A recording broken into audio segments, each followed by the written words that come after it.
Maghiwa ka nito at sinisigurado kung kayo po'y imbis na kamalasan ay puro kaswertehan naman ang darating.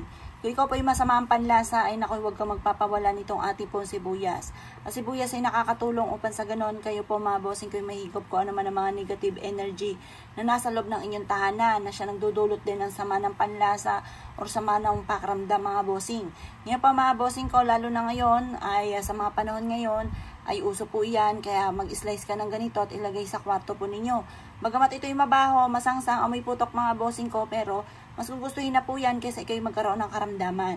Or kaya po parang feeling po ninyo ay lagi na lang malas, ang dami nyong utang, ang daming pag-aaway sa loob ng inyong tahanan, mainam na gamitan nyo po ito ng sibuyas. Dahil ito pong sibuyas ay humihigop ng mga negative energy.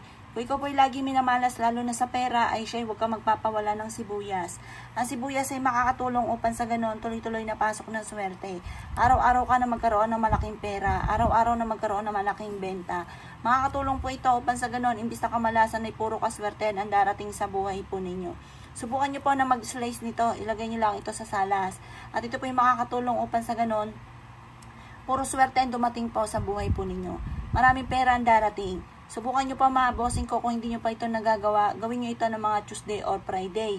Yan ang mga pinakamabisang araw. Pero kung kayo abala sa mga ganyang araw, ay di gawin nyo po ito ng kahit anong araw, basta sa umaga nyo siya gagawin ng alas 7 ng umaga. Mag-slice ka nito na nakaharap ka sa gagawin silangan. Kahit nasa loob ka lang, huwag kang lalabas ng bahay po ninyo. Alamin nyo lang kung saan ang silangan po ninyo mga bossing ko ng alas 7 ng umaga. At pagkatapos ay mag-wish ka na. Sabihin nyo po sa pamamagitan nito ay puro swerte ang darating sa akin. Hindi na ako mamumblema tungkol sa usapin ng pera. Maraming pera ang darating sa akin. At kailanman ay hindi na ako mamumblema sa mga usapin ng mga pera at pag-aaway-away ng pamilya.